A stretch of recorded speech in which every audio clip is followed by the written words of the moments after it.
YouTube.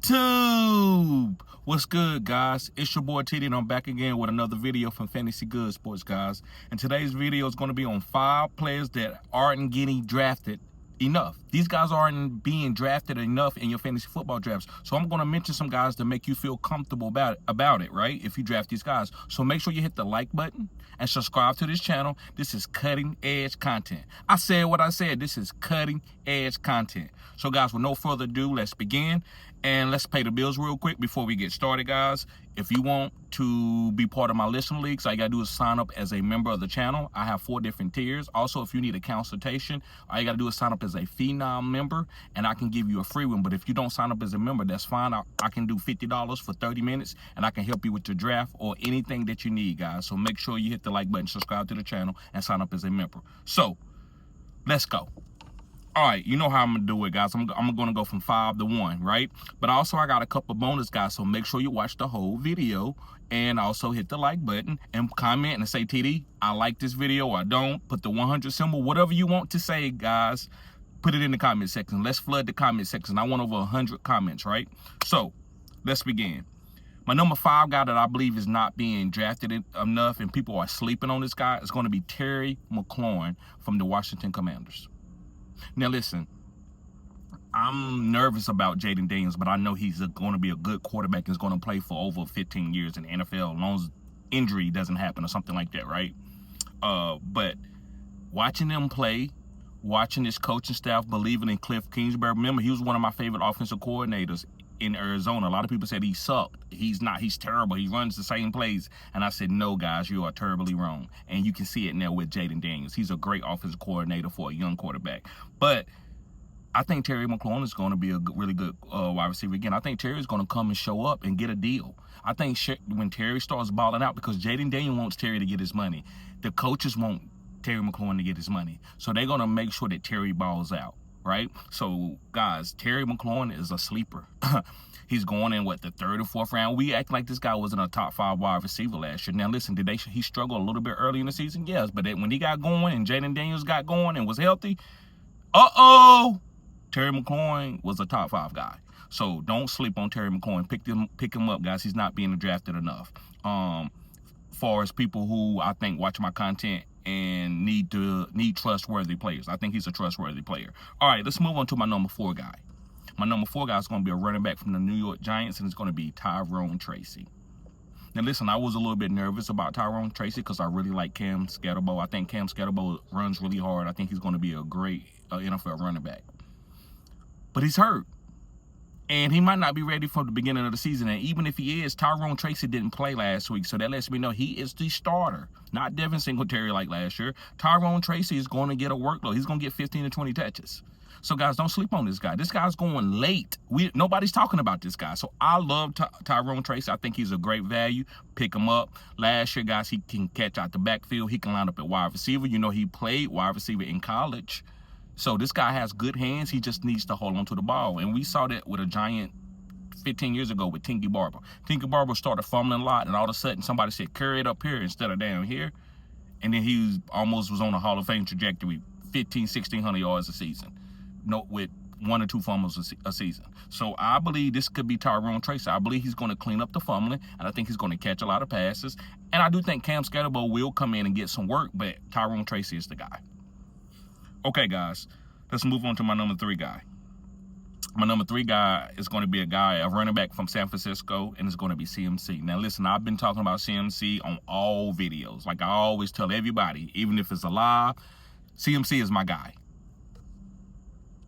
So, I believe that CMC, guys, has the upside to be the number 1 overall player. Now, listen, I love Josh Allen. I love Lamar. I don't think nobody's going to beat them out. But CMC has done it before.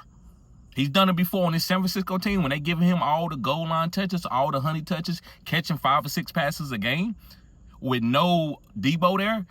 That's going to be CMC who's going to be getting some carries and more opportunities than he has gotten in the past, right? So, guys, don't fade CMC. Pick him up because of the upside. And I don't believe even if he gets hurt, I don't believe that's going to hurt your team. That's just me personally. All right, let's move on to my number 2 guy. My number 2 guy is going to be a wide receiver for the Houston Texans, and it's going to be Nico Collins. Yes, guys, Nico Collins. And the reason why I like Nico Collins is because I believe he doesn't have any competition. Like he might be the best wide receiver with no competition on his team. They traded Mechie. You got Higgins, the rookie, and then you got Dalton Schultz, and then you got Xavier Hutchinson. I don't believe any of these guys are going to really hurt Nico. I think Nico could get 12 targets a game. So I love Nico. I'm actually drafting him at the end of the first round now over guys like Justin Jefferson. Maybe even Malik Neighbors with the injury. I know that's a little edgy, and I know these guys are top guys, but Nico Collins, why is he not a top guy? When he played and was healthy, he was balling out top 5 every single week. I think he was the #1 wide receiver overall before he went down with the hamstring injury last year, and he missed those 4 weeks. So, guys, make sure you pick up Nico Collins. I think this is going to be one of the best values in the draft. He's supposed to go in the second, but I think he's a first-round pick with his talent and his opportunity. Moving on to my #1 guy. This is a guy that I've been championing for a long time. This year, it's going to be Derrick Henry from the Baltimore Ravens, the running back. We acting like he's old. Guys, this is Derrick Henry, who's never really had he's never really had an injury. He's never really had, like he said, like a little hamstring injury and stuff, but this guy is a monster, and he's going to be getting all the goal line opportunities. He's going to get 15 to 20 rushing touchdowns with 1,500 yards plus. He's probably going to break the all-time rushing record because he's going to play until he's 34. Derrick Henry is going to be running a damn 4.4, 4.3 until he's like 38 years old. This guy works out as a premium, guys. He's an elite guy. He might go down as one of the most healthy guys that ever played the position, right? He might go down as one of the most healthiest guys that ever played the position. So I love Derrick Henry. All right, guys, let's get to a couple bonus guys. Yes, make sure you hit the like button, subscribe to this channel. This is cutting edge content. I said what I said. This is cutting edge content. So one guy that I want to talk about is going to be David Njoku. A lot of you are trying to figure out what tight ends to draft after Brock and sorry about that, guys. After Brock is gone, George Kittle is gone, and Trey McBride is gone. To me, the next guy is David Njoku, the #4 tight end, over Travis Kelce.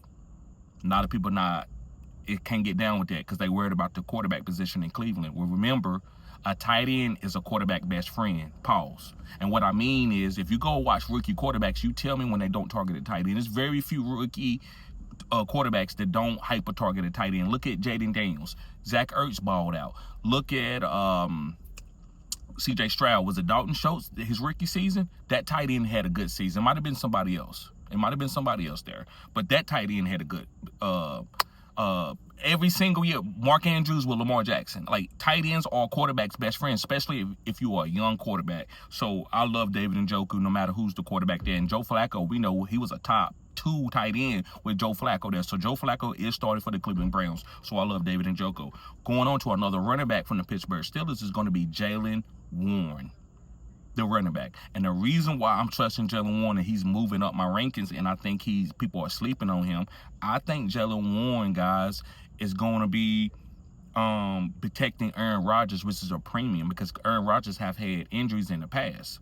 So I think Jaylen Warren's going to be a great value. He's going to be getting goal line touches because they're going to reward him with his pass protecting skills for Aaron Rodgers. So I believe this guy could be a top 24 running back, which is great value according to his ADP. So, guys, thank y'all for tuning in to Fantasy Good Sports. Make sure you become a member of this channel if you want to support, guys.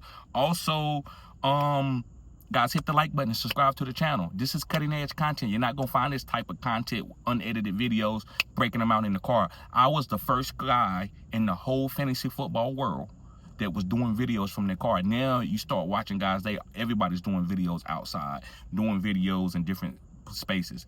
It used to be if you didn't have a studio, it looked crazy. And go back in some of my old first videos and people are saying, man, you need a studio. Nobody's saying that now. And my views are still kind of low.